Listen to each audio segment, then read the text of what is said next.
Magandang gabi po. Magandang gabi po.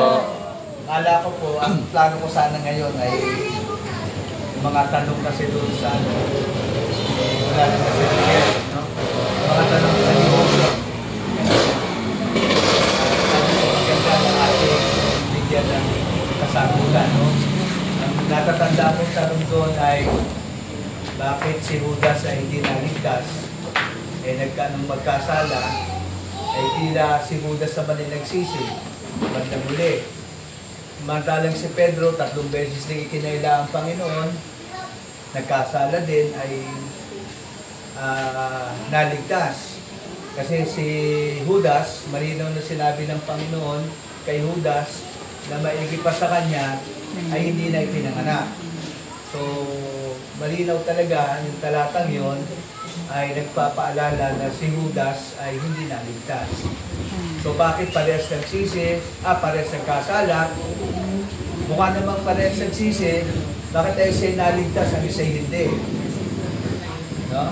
So gusto kong bigyan ng linaw yung pagkakaiba ng repentance at saka ng guilty. No? So yun ang una na si Judas, nung magkasala, na guilty. At siya ay gustong binalik niya yung pera, hindi naman tinanggap, at pagkatapos ay nagbigti. At siya ay namatay. So maliwanag na sa pahayag ng Panginoong Jesus ay si Judas ay hindi na-save. Tama ba? Amen. Samantalang si Pedro, 3 beses pa nga niya ikinaila ang Panginoon, sa isang araw, sa isang ating gabi, pero nung marinig niya ang tilaok ng manok, di ba? Na-realize niya, dinagukan niya ang kanyang sarili, at sinabi niya na siya nagkasala sa Panginoon. No? Pero hindi siya nagpakamatay. At pagkatapos noon, si Pedro ay nagkaroon ng change of mind, yung repentance, pagbabago. No? Kumbaga, tunay na pagbabago, si Judas ay nagkaroon lang siya ng guilty feelings. Pero hindi siya nagkaroon ng repentance. Na pagsisisi, o ipinahayag yun sa pamamagitan ng pagkitil ng kanyang buhay. Kaya, para hindi kayo magkaroon ng kalituhan, hindi unfair ang Panginoon doon. At pangalawa, ang tanong din doon ay, bakit ginamit ng Diyos si Judas, ganun hindi rin pala naman maliligtas. Unang-una, talaga namang alam ng Diyos na si Judas ay hindi maliligtas. No? Kasi ang Diyos ay all-knowing God. Ano ba? Alam na lahat ng bagay. Pero bakit ginamit na si Judas? Hindi niya ginamit si Judas. No? Isa siya sa mga pinili para sa akin ay may pakita sa mga tao na lahat binibigyan ng pagkakataon. Di ba? Na makakilala sa Panginoon. At yung pagkakataon na yon, yun ang pinalampas ni Judas. Kaya nga makikita mo talagang unbeliever eh. Si Judas ay ingat yaman, treasurer ng 12 alagad, at nung may nagtapo ng mamahaling pabango sa paa, hinayang na hinayang at nagalit. Sana pinera mo na lang yan at hindi sinayang. Bakit ginagawa ni Judas yun? Dahil siya ay nangungulimbat ng kung anumang pinansyal na makapakinabangan sa Panginoong Jesus.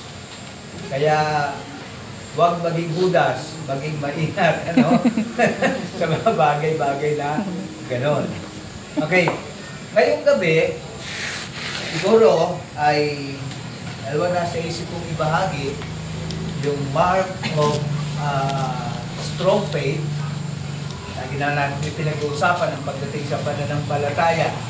Napakahalaga kasi nasa panahon natin ngayon ay sikapin natin na maging matibay, maging totoo, maging matatag ang ating pananampalataya.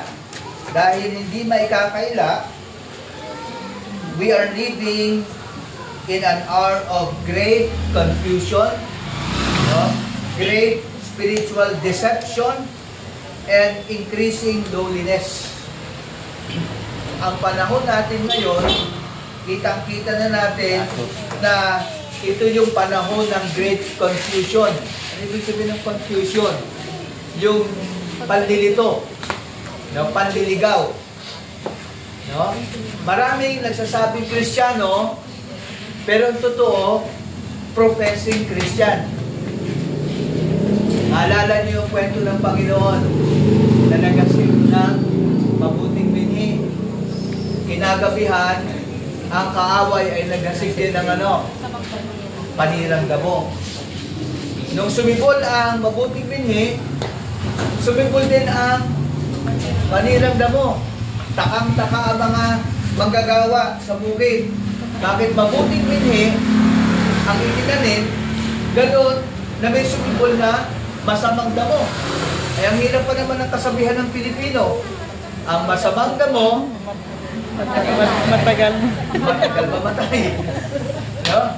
At yan din ay totoo. Kasi sa Bible, nung sinabi ng mga alagad na, Panginoon, bubunutin na ba namin ang mapanirang damo? Sabi ng Panginoon, teka, huwag. Baka mabunot pati ang mabuting damo. Intayin nyo na ang panahon ng pag-aani. Sapagkat ihihiwalay ang mabuting binhi sa mapanirang damo at sila ihahagis doon sa apoy. So makikita natin na talagang sa kaharian ng Diyos at kahit pa sa iglesia, sa church ng Panginoon, ay meron talagang ginagamit ang kaaway na bahagi ng tinatawag na mapanirang damo. Imagine niyo, yung 12 na alaang na alagad ni Jesus, napasukan pa ng isa. So, yan ay isang katotohanan. So, maraming tinatawag na confusion. Dami nagsasabing Kristiyano sa salita, pero hindi halata sa gawa. Tama ba? Ano? Parehas nating umawit, pero ang mapanganib sa ating panahon ngayon na nagbibigay ng kalituhan ay yung professing Christian.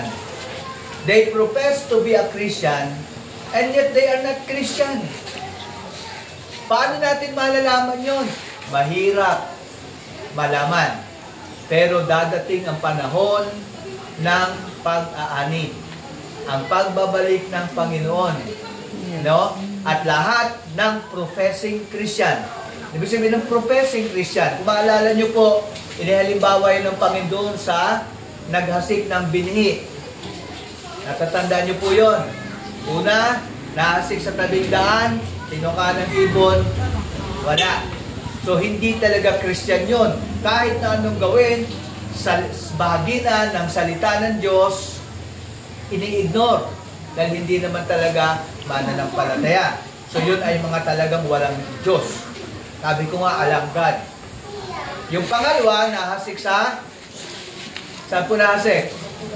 Sa batuhan. Sumibol ng kaunting panahon, pero nung nainitan, namatay din kaagad. So, nawala agad, o ala agad. No? So, yun po yung tinatawag nating professing Christian. No? Talagang lalabas at lalabas sa bandang huli, hindi naman talaga mananampalataya. Okay? So, yun namang nahasik sa dawagan, yan naman ay Kristiyano, totoong Kristiyano, hindi naman halata. Ang tawag natin dyan ay carnal Christian. Yan yung mga sabihin natin na hindi pa growing. No? Carnal. Ibig sabihin, ano yan kasi natural man, carnal man, spiritual man. Nakuha niyo po. Pag sabi natural, hindi talaga safe. Carnal Christian, namumuhay pa rin yan sa dating paraan ng pamumuhay. Pag sinabi naman natin spiritual Christian, ito yung Kristiyano na totoo na lumalago. Pero mabigat mga kapatid, dun sa apat na yon, kasi yung pang-apat, mabuting lupa. Kung inasikan, namunga. So, makikita natin na isang totoong Kristiyano ay makikitaan ng bunga. Makikilala nyo, sabi ni Jesus, sila sa pamamagitan ng kanilang mga bunga. So, yung nahasik sa tawagan, namunga ba o hindi? Hindi. Hindi, kasi sinakal ng tawag. Kaya hindi siya namunga. Namatay ba siya? Hindi. Hindi. Dahil totoo pananampalataya. Kaya lang, nandun siya sa level ng carnal Christianity. So mga kapatid, ang matindi sa ating panahon ngayon ay ang maraming professing Christian. They profess to be a Christian. No? Inaakala natin na baka ito yung nasa dawagan, ang totoo patay pala sa spiritual. Kaya nga, sabi natin kanina, we're living in an hour of great confusion. Nakakalito. Kasi yung nagsasabing Kristiyano, hindi naman. Ito naman nagsasabing hindi Kristiyano, nagmumukhang Kristiyano. Oh, di ba nakakalito yun? Tama po ba? Yan. And sabi na rito, increasing lawlessness. Ano? Tumataas daw ho ang antas ng, ano ba sa Tagalog ang lawlessness? Lawless, no? Wala nang sinusunod na batas. Ibig sabihin, yung antas ng kasamaan ay narito na sa ating panahon ngayon. No? And then sabi rito ay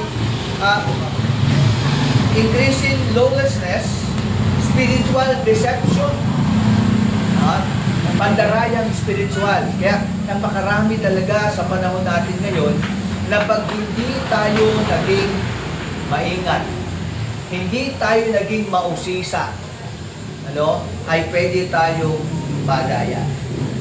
Yan ang ating kalalagayan sa huling panahon. Kaya mahalagang maunawaan natin mabuti ang itinuturo ng salita ng Diyos. Dapat mga kapatid ay hindi tayo nakabase sa tinatawag na speculation. Ano ba yung sabihin ng spekulasyon? Haka-haka. No? Kasi dami mga teaching ngayon na haka-haka. Katulad na lamang na pag namatay ka, nasa impyerno yung kaluluwa, ay pwede pang bahaginan ng salita ng Diyos at sila ay tumanggap at maalis sa impyerno, makapunta sa langit. No? At sabi ng mga nakausap ko ay naranasan nilang makausap yung kaluluwa ng namatay. Nakakausap naman nila. Pero siyempre, hindi naman yun yung kaluluwa. Ang tawag natin doon ay familiar spirit. May mga term na ginagamit. The familiar spirit is evil spirit. Hindi kaluluwa yun. Kasi ang kaluluwa ng namatay, pag Kristiyano, direkta sa langit. Pag hindi, direkta sa impyerno. No? Yun ang sinabi ng Hebreo 9:27. So, dapat tayo laging nakabase sa tinuturo ng Biblia, hindi rin nakabase sa mga pangitain o yung tinatawag na special revelation. As of now, marami ring mga nagsasabing mananampalataya na bukod sa Bible, pinanananganan nila yung kanilang dreams, yung pangitain. Nakakita sila ng pangitain, no? Minsan may lumapit sa akin, kilala niyo yun, pero hindi ko babanggitin. Sabi sa akin, Pastor Abner, nakita kita sa aking pangitain. Ikaw daw ang magmamay-ari ng Blue Bar. Yan ay lalangisan mo yan at yan ay mapapa sa iyo. Sabi, hindi mo kasi nilangisan. Ay marami naman langis doon at dating pagawaan naman yun ng niyog. Doon nagawa ng langis. O, sabi niya, nakita ko sa pangitain. Hindi naman po masama na meron tayong mga pangitain, marahil, pero hindi yan ang basihan. Tama po ba? At hindi rin po yung ating nakabase tayo sa mga special and private revelation. Kasi naniniwala tayo as Baptist that the Bible is the special revelation of God. The Bible is the disclosure of truth. Yan. Dito natin malalaman ang katotohanan. John 8:32, sabi ng Panginoon, malalaman niyo ang katotohanan at ang katotohanan ang magpapalaya sa inyo. Kaya dapat mga kapatid, huwag maniwala sa sabi-sabi, maniwala tayo sa sinasabi ng Biblia. Dapat ito ay grounded at nakasalig sa itinuturo ng banal na kasulatan, lalo tigit sa ating panahon ngayon. No? Actually, if you are familiar sa mga prophecy, ako kasi mahilig dyan. Mahilig ako sa history, mahilig ako sa prophecy, at updated ako sa mga current events na nangyayari ngayon. Actually, sa panahon natin ngayon, nung maglaban ang Iran at saka ang Israel, natatandaan nyo kung anong year ako nagsabi noon, bantayan natin ang Iran. Natatandaan nyo yan? Nagpipreach ako noon, wala pang involvement ang Iran. Pero sinabi ko, bantayan natin ang Iran. Once na ang Israel at ang Iran mismo ang nagtuos at nagkaroon ng gera. Yan ay fulfillment ng aklat ng Isaiah. Chapter 37, 38, 39. Mahirap ko lang i-detalye sa inyo, bagaman ang mga pangalan noon ay hindi nakatulad ng pangalan ngayon, but the same pa rin. Same pa rin. Ano? So mga kapatid, napakahalagang maintindihan natin ito. So sabi ng iba, ngayon daw ay panahon na ng tribulation period. No? Kasi tandaan niyo mga kapatid, ang mundo natin ay paparoon na.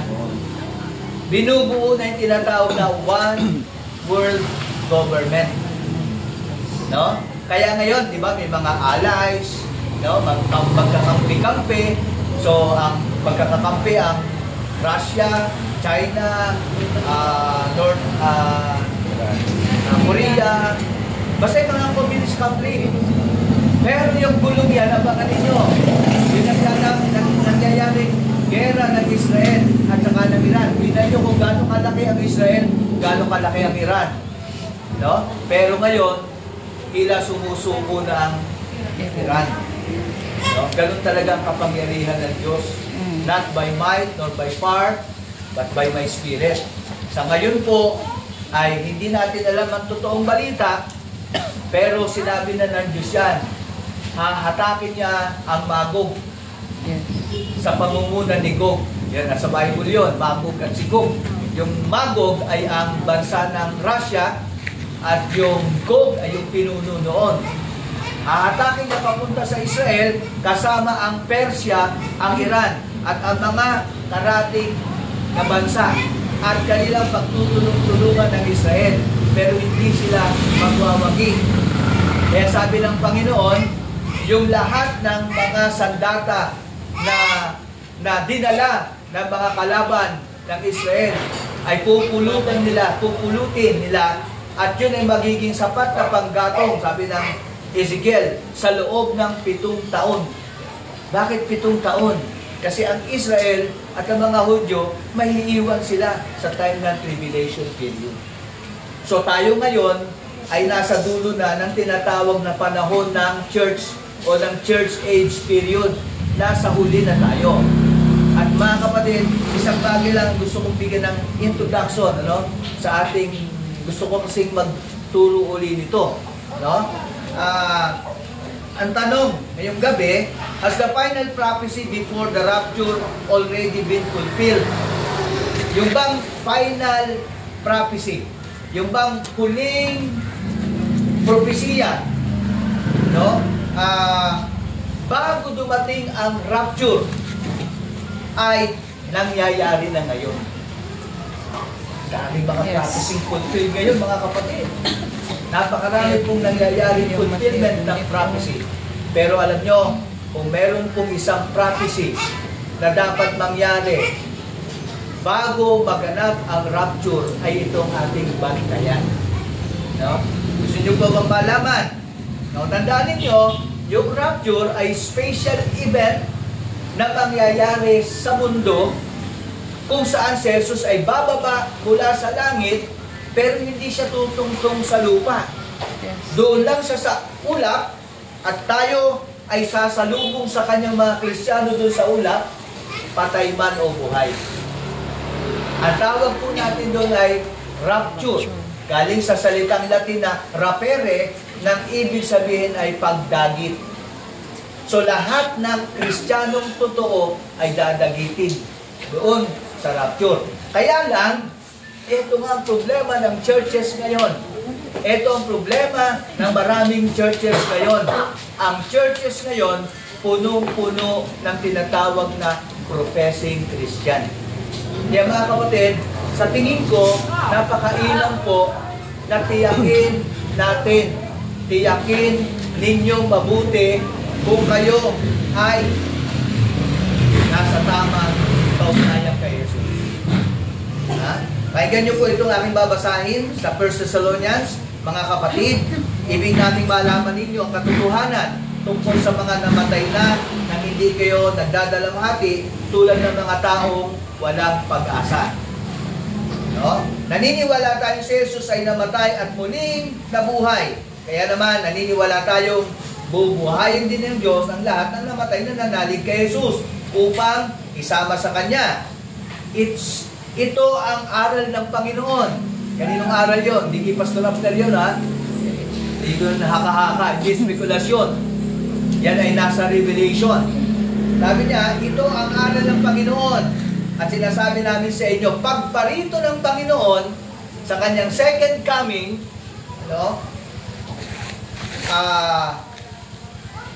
tayong mga buhay ay hindi mauna sa namatay. Kasi sasalubong, ang unang sasalubong yung mga namatay kay Kristo. Yan.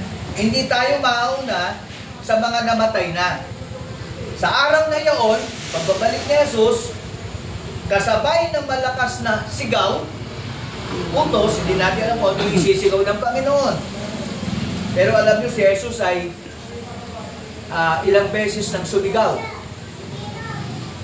Natatandaan nyo, nung namatay ang kaibigan niya si Lazaro, ilang araw na nakalibing, pumunta siya doon sa pinaglibingan, binuksan, at siya'y sumigaw, tinawag si Lazaro. Diba? Anong nangyari pag nasigaw si Jesus? May patay na nabubuhay. Nung si Jesus ay nasa kapako sa krus, bago malagutan ng hininga, sumigaw ulit. At anong sabi niya? Ama, sa iyong mga kamay, tinatagubilin ko aking kaluluwa. Nahapak yung kurtina ng templo, nabiyak ang lupa, at nabuhay ang mga patay. No? Kaya, pagbababa ni Jesus sa langit, sabi niya, kasabay ng malakas na sigaw, utos, at ng tinig ng arkanghel, at ng trumpeta ng Diyos. So, may tatlo. Sisigaw, ano susunod? May tinig ng arkanghel, para bagay yung baga nung araw, di ba? Yung binubuksan yung palatas. Tan-tananan, tananan, parang sa pagbabalik ng Panginoon, parang ganun din. Yung arkanghel ay, ano sabi niya rito? Magsasalita. Ano? Pagkatapos tutunog ang trumpeta. At kasunod ng pagtunog ng trumpeta, ng Diyos, bababa ang Panginoon sa langit. Wow! Kapanabik. Pero mga kapatid, ang makakarinig lamang ng sigaw, ang makakarinig lang ng tunog ng trumpeta ay ang mga tunay na mananampalataya. Amen. Hudyat ng tayo ay tinitipo na ng Panginoon. Amen. Nakaka-excite. Ano? Yan. Bababa ang Panginoon mula sa langit. Anong gagawin niya? Bubuhayin muna ang mga namatay na nanalig kay Kristo. Sino yung mga namatay na ating mahal sa buhay? Tatay. Mamay pa, pahay kita ni Kuya Punoy. Diba? Bubuhayin muna ang mga namatay na nanalig. So, hindi lahat ng patay ay bubuhayin. Sino lang ang bubuhayin? Yung nanalig. Okay? Maliwanag po ba yun? Mamaya baka may tanong kayo, ha? Okay din naman na tayo mamaya magpe-pray ng exit. Pero magandang talakayin ito kasi ang concern ko po, baka sa inyo, dito sa atin, ano, ay may hindi pa nakakasigurado. Yes. Pangalawa, sabi niya, bubuhay muna ang mga namatay nanalig kay Kristo. Verse 17, pagkatapos, tayo mga buhay pa, ay titipunin niya sa ulap at isasama sa mga binuhay upang salubungin sa pagpawili ng Panginoon. Sa gayoy, makakapiling na tayo magpakailanman. Wow. Amen po ba? Amen. Yung mga buhay, yung mga patay, bubuhayin, ang mga buhay, babaguhin. Sabi nga ni Pablo sa 1 Corinthians chapter 15, papalitan ang katawang panlupa ng katawang panlangit. Papalitan ang katawang namamatay ng katawang hindi na mamamatay. So bago tayo marap kay Jesus, ang mga buhay, babaguhin, ang mga patay, bubuhayin. With their glorified body. No? Katawang panlangit at hindi katawang panlupa ang ipapalit. So hindi po ito isang allegory. Hindi po ito isang metaphor. Ito po ay isang literal na bagay na sinasabi ng Panginoon. Ngayon, may tanong lang si Jesus dito. Ayan, nahanap ko yun. Kaya sabi ng Panginoon, Matthew 25 verse 13, kaya magbantay kayo sapagkat hindi nyo alam ang araw ni ang oras ng kanyang pagdating. Kahit nga po yung rapture, walang nakakaalam kung kailan yan mangyayari. No? Kaya nga sabi niya, magbantay kayo. Sabi ng banal na kasulatan. Ayan. Ito pang isang tanong. Nahanap ko lang po yung tanong na yon. Yan. Di ba, si Jesus nangako rin. Maliwanag ko, John chapter 14. Paroroon ako sa Ama para ipaganda ko kayo ng inyong matitirahan. Sinabi ni Jesus, paroroon ako sa Ama upang ipaganda ko kayo ng matitirahan. Kapag naroon na ako at naipaghanda ko na kayo ng matitirahan, babalik ako. Pangako ni Lord yun. At isasama ko kayo sa kinaroroonan ko. So, kaya si Jesus, sa second part ng kanyang second coming, may part 1 at part 2 yun, mga kapatid. Ang part 1 is coming doon sa air, sa ulap. Tayo sasalubog, tapos dadalhin doon sa langit. Ay yung mga hindi kasama sa pagsalubog, may iwan. At yan ang dadanas ng 7 taong kapigatian. Ang sabi ng Bible, hindi pa nararanasan ng mundo mula nang ito ay itatag. No? Matinding kapigatian. Isa sa event na mangyayari dyan ay yung araw, yung init ng araw, iinit ng 7 beses. So hindi na kayo kailangan maglaga ng itlog, lagay ng kawali lang sa labas, at hindi bubulak na mag-isa. Ganong init. At ngayon, kaya mga kapatid, meron tayong narinig ng global warming. So, matindi ang dadanasin ng mundo. Pero bago mangyari yung tribulation period, siyempre, kumbaga sa kanta, may pasakalye. Alam niyo yung pasakalye? Introduction. Mararamdaman natin yung introduction. Unti-unti na magkakaroon ng, yan nga, sinasabi natin kanina, yung one world government. Paparoon na kung tayo ngayon, mga kapatid. Ano? Kailangan lang magkaroon ng gulo para masimulan yung one world government. One world religion. Mangyayari yan sa panahon ng Antichrist. Pero ngayon, merong tinatawag tayo na sa Pilipinas, sa atin. Kausap ko kasi minsan nakasama ako pag-pray sa Quezon Convention Center. Kasama ko Muslim, kasama ko yung mamari at padre, kasama ko dito yung ng Protestant, yung taga rito sa atin. At sila yung magkakakilala lahat. Nagulat ako. Kasi meron pa silang samahan na tawag ecumenical movement.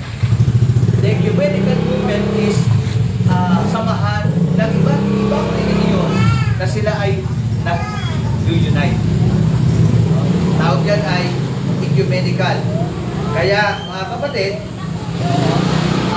magkakaroon ng one world government, magkakaroon ng one world religion, at ito matindi, one world currency. No? Nasabi nga ng Panginoon, dadating na po yung panahon sa Daniel nung tinatawag na cashless society. Ano po ibig sabihin ng cashless society? Hindi ka na magdadala ng pera. Cellphone lang okay na. Gcash. Meron na po ba tayo niyan ngayon? Gcash. Paybaya, Gcash. Gcash, no? Coin.ph. I-swipe ko lang, mga kapatid, papunta na po tayo sa one world currency. At ang gagamitin po ng buong mundo sa pagpapalitan at pagbibentahan ay ang tinatawag na cryptocurrency. So, ramdam po natin yan. And time will come, hindi na po isuswipe yung mga metaverse. Ako hindi metaverse. Suswipe nyo lang yan. Pag diba, nagagamit niya yung crypto na yon, suswipe mo lang sa SM. Pag may binili ka, babawas na lang doon. Parang yung sa Gcash, babawas na lang kung magkano yung nabili mo. No? Kung may QR code kang dala, talaga doon yung account mo, yung pera mo, i-scan lang yan ng computer, babawas na yung bilhin mo. Wala nang cash. Ganyan na. No? Hindi mo na kailangan magdala ng cash. Kailangan mo lang card. Kailangan mo lang cellphone. So, ang tawag dyan ay cashless society, and ang gagamitin ng paparating na one world government is cryptocurrency. Yes. No? Pastor, yung pala kay Antikristo, bakit kayo na-involve dyan? Hindi na tayo magagawa. Hindi pa naman nadating si Jesus eh. Pagka naman dimating si Jesus, iiwanan din natin lahat yan. Di mabuti na lang, yung promise ni Lord, the wealth of the riches will transfer to the righteous. May promise si Lord yan. No? At naniniwala ako na yung gagawin. Kaya lang ang problema ay yung mga mananampalataya. Nangako si Jesus ng kanyang muling pagbabalik. Pero ang tanong ni Jesus sa Luke chapter 18 verse 8, ngunit pagdating ng anak ng tao sa daigdig na ito, may makikita kaya siyang mga taong nananalig sa kanya ng totoo? Ganun kaya? Kasi sa ating panahon ngayon, yung confusion at deception, spiritual deception, talamak.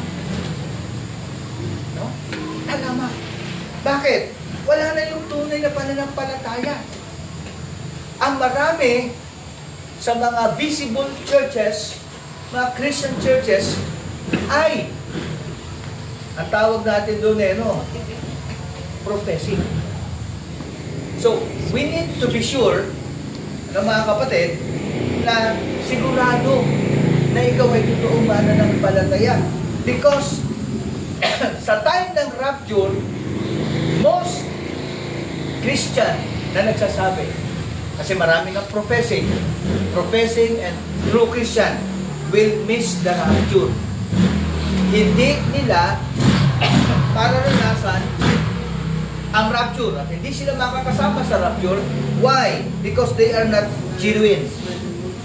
They are not genuine Christian. So, ulitin ko, sa time ng rapture, ang sasalubong lang sa kanya, ang makakarinig na ng tunog ng trumpeta, ang makakarinig ng sigaw ng Panginoon, kasi kailangan una, sisigaw ang Panginoon. No? Sa pagsigaw na yon, ang mga patay na nanalig, mabubuhay. Pagkatapos, ang sabi din, yung arkanghel, marinig ang tinig ng arkanghel, kasi yung may dalang kalatas ng Diyos. No? Dito na, hindi ko lang kung nasabihin niya, bahala na siya kung nasabihin. Basta magsasalita ang arkanghel ng Diyos. Pagkatapos tutunog ang trumpeta. Pagkatapos makikita ng ating mga mata, bababa si Jesus. Katakot-takot na trahedya yun, mga kapatid. Dahil kung ang bus driver ay Christian, Yes. kung ang driver ng eroplano ay Christian, matinding gulo mangyayari sa mundo. Matinding gulo ang mararanasan ang ating mga kamag-anak na hindi pa Kristiyano. Kasi in a twinkling of an eye, mawawala tayo sa mundo ito sapagkat tayo nira-rapture at dadahitin ng Panginoon.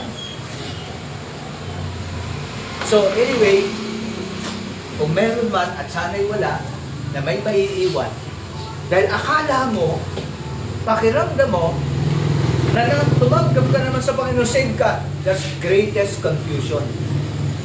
Kasi ang totoong pananampalataya, mga kapatid, nagbubunga ng totoong repentance. Pagtalikod. Kaya nga, ang kaligtasan ay faith and repentance. No? Hindi ko alam kahit na anong mauna sa dalawa. Kasi sabi na, paano ka naman magkakaroon ng repentance kung wala kang faith? So, mauna yung faith, magsisisi ka, tatalikuran mo yung kasalanan. Magbabago ka, change of mind. No, kaya nga sabi ng 2 Corinthians 5:17, kung nagkipag-isa kay Kristo, ano raw? Bagong nilalang. Mga dating bagay, nagsilipas na, narito sila yung pawang naging mga bago. So, anong palatandaan ng pagiging isang tunay na Kristiyano? Unang-una, nakikita natin yung repentance. Totoong pagsisisi. Pagtalikod sa mga bagay na hindi kalugod-lugod sa Panginoon na ginagawa natin. No? Pero ngayon, mga kapatid, ang ating tinatawag na New Christianity, mababaw na ang turo dito. Kaya may mga simbahan ng Kristiyano, the same ang mga awit natin, the same ang mga ginagawa natin, pero malabnaw ng doktrina. Bakit? Imagine ninyo ha, pwede na uminom, pwede nang magbisyo, pwede nang mamuhay para ang gusto mo. Wala nang tinatawag na holiness. Anong ibig sabihin ng holiness? Wala na yung kabanalan. Kaya kung ikay Kristiyano, nagsasabi kang Kristiyano, deep within your heart, walang change. Baka professing. Hello. At sasabihin ko sa inyo, mahindi na tulog nyo mamayang gabi, hindi nyo maririnig ang tulog ng trumpeta pag dumating si Jesus. Diba? Magugulat na lang kayo, kalahati ng simbahan wala na, naiwan kayo. Yes. Tapos ako pala naiwan. Dahil meron palabas namin, yung pastor na naiwan. Left behind, yung pastor na naiwan. Ano mga kapatid ha? Ang totoong Kristiyano, merong sanctification. No? Ibig sabihin, kakiba talaga ng pagiging genuine Christian, yung tinatawag nating cross. Di ba sabi ng Panginoon, ang sino mang gustong sumunod sa akin, pasalin ang kanyang cross. What is cross? Cross speaks of suffering for the sake of the Lord. Kaya pag may nag-o-offer sa inyo na masaya dito, convenient dito, comfort ito, ang kaakibat ng paghuhubog ng Diyos ay hindi convenience and comfort, hindi saya. Hinuhubog tayo ng Diyos magitan ng ano? Cross. Cross. Sacrifice. Pasanin ang aking cross.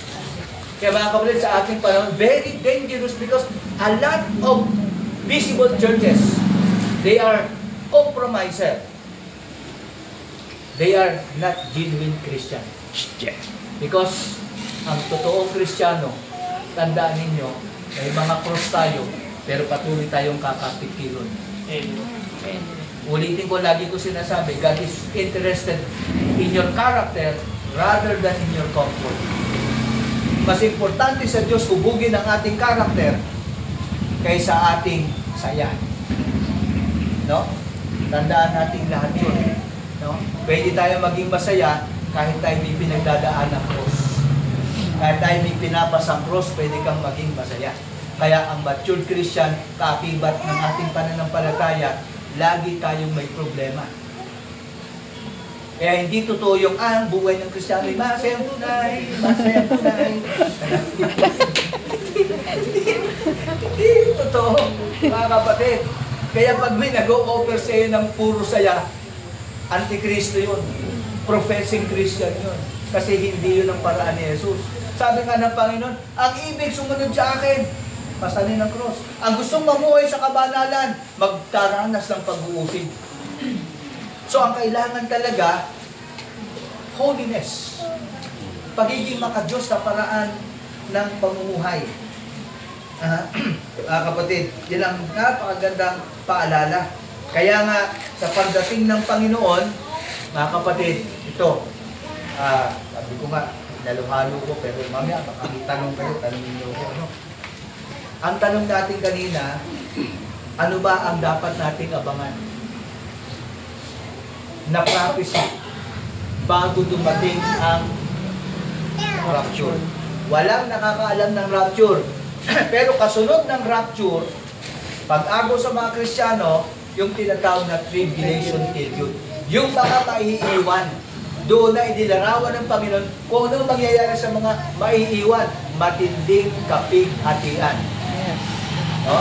Sabi ng Panginoon sa kanyang salita, yung unang 3 kalahating taon ay ang pakiramdam nung buhay doon ay katulad ng babaeng Nanganak. yung humihilab.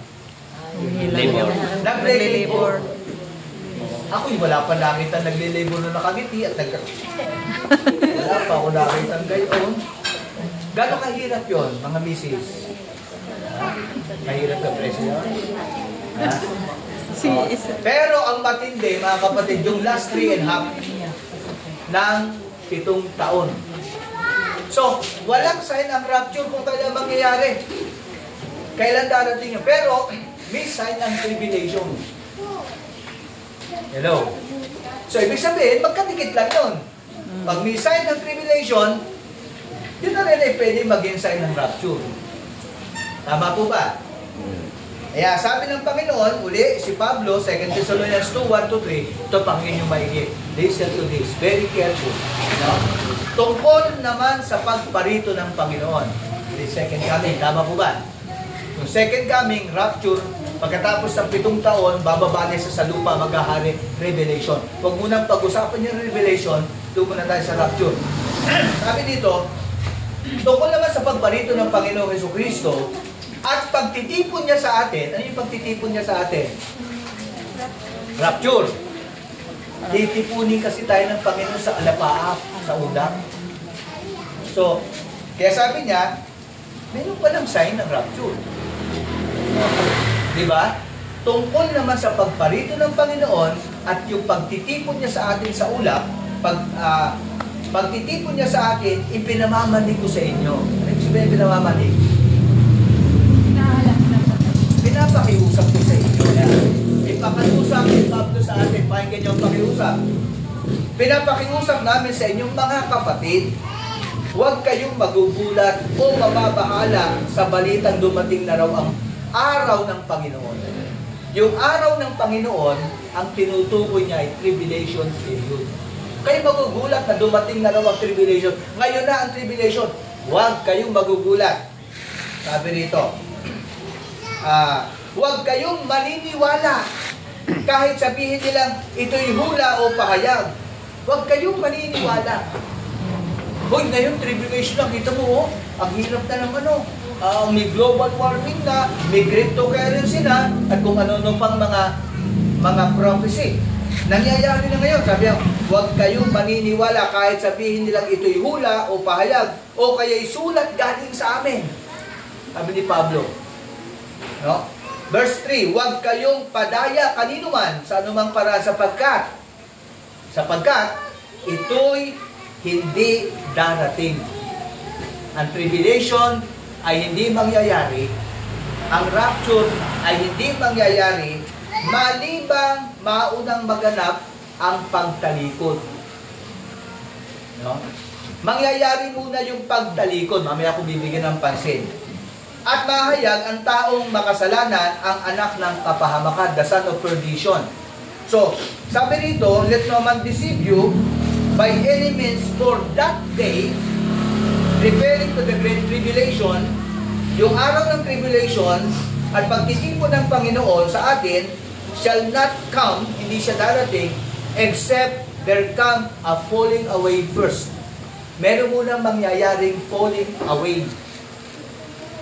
Gusto na yung falling away. Ano yung pagtalikod? tiningnan ko sa Greek, ang ibig sabihin ng falling away, at ang ibig sabihin ng falling away ay apostata. Apostate, from the word apostasy. Ang apostasy. Ano sa Tagalog yun ah? Hindi din nyo alam. Ano sa Tagalog? Apostate, yung mga maling katuruan ng mga tunay na iglesia. Ang mga churches, ang mga visible church ngayon, magkakaroon na ng katuruan na hindi biblical. Kasi ayaw ng biblical. Kasi ayaw ng si pastor ay maging kubrador na laging may patama. Nagmiminsahe, lagi rin may patama. May tama pa. Pero mga kapatid, ang salita ng Diyos talagang masakit. Yes. Kaya ako magsasabi pa rin ako kahit nakakasakit. Because the Word of God is sharper than any two-edged sword. Am I right, mga kapatid? Matalas, matalim ang salita ng Diyos. Tumatagos hanggang sa paghiwalay ng buto at kasukasuan. So, aminin natin, tagapin natin, mga kapatid, ang salita ng Diyos ay masakit. Pero we need to stand by the Word of God. Kailangan manindigan tayo. Mga kapatid, ipapahayag ko sa inyo na isa sa dahilan kung bakit umalis ang mga kapatid natin dahil sa salita ng Diyos na pinapangaral. Yes. Tinatamaan, nasasaktan. Ipasalamat na tayo pag natatamaan. Di kayo ba? Yeah. Ha? Kasi pasalamat ka Correction. kung pakiramdam ka. Pag tumatalbog na lang, delikado. Habang magmensahe, no? Ngayon, bagdamon, sasabihin uy, taiksi na lang sa amin ang mensahe. Hindi ko maiksing mensahe kung malabnaw naman. Ito maliwanag, apostasy, falling away, pagtalikod sa katotohanan. Mag-iingat tayo mga kapatid. Mangyayari muna ang apostasy sa mga churches. Tingnan niyo ang turo ng iba mga Christian churches. Wala nang bawal. Accepted ang relasyon kahit mali. Hello? Hello ba, diba? Sabi sa iyo, wala nang problema yun sa ating mga katuruan. Hindi lang po yan, laganap yan sa lahat ng mga visible churches. Takot na magmensahe ang pastor ng kasalanan dahil hapat ang katanggal. No? So, tayo, ang ano sa ating mga kapatid, sinasabi ko po ito because this is the sign. Itong nangyayari ngayon sa buong mundo, sa mga simbahan, sa mga Christian churches, na pagtalikod sa katotohanan, mga kapatid, kitang-kita na natin ngayon. Ibig sabihin, ito ay fulfilled prophecy na sa ating panahon ngayon. Hindi mangyayari ang pagbabalik ni Jesus at yung rapture maliban maganap muna ang pagtalikod. So, ibig sabihin na gaganap na ang pagtalikod sa ating panahon ngayon. Ang iniintay na lang natin ay marinig ang tunog at umangat ang ating mga paa sa lupa. Lahat ready na mga kapatid. Kahit nga yung prophecy sa Israel ngayon, grabe, kasi Sister Vilma galing Israel. Totoo po, lahat ng kailangan para kagamitan sa templo ay naandyan na po, finish na. Meron daw sa Israel, tama ba yung Sister Vilma, na nasa gitna, na nakasalamin, yung kandelera, yung gano'n? Opo. O yun. Made of gold yun. Nakalagay Opo. sa gitna. Ready na lang yun. Pag nandiyan ang templo, tatanggalin, ililipat yun. Kandelera ang tawag doon. Kandiho. Kandelera. Nilagyan ng Nakasalamin, guarded yun, ano, at yun ay isa sa mga mahalagang gamit Sa ng Jerusalem. templo. Wala pa pong templo ang Israel ngayon. Kasi pinagtatayo ng templo ang nakatayo Muslim. Muslim yun. Yung Dome of the Rock. Kung saan po, tinawag siyang Dome of the Rock, dahil yung ilalim doon ay may bato, kung saan si Isaac ay ini-offer ng Diyos na kanina Abraham. Yes. Doon din po itinayo ang unang templo. ang unang templong sinira ng mga Babylonia. Tinayo uli sa panahon ni Ezra at Nehemiah, giniba naman ng Roma noong AD 70 at 2,000 taon ng mahigit walang templo. Pero bakit ready na lahat ng kagamitan ng templo? At isa pang huli, ready na rin yung klase ng baka na ihahandog.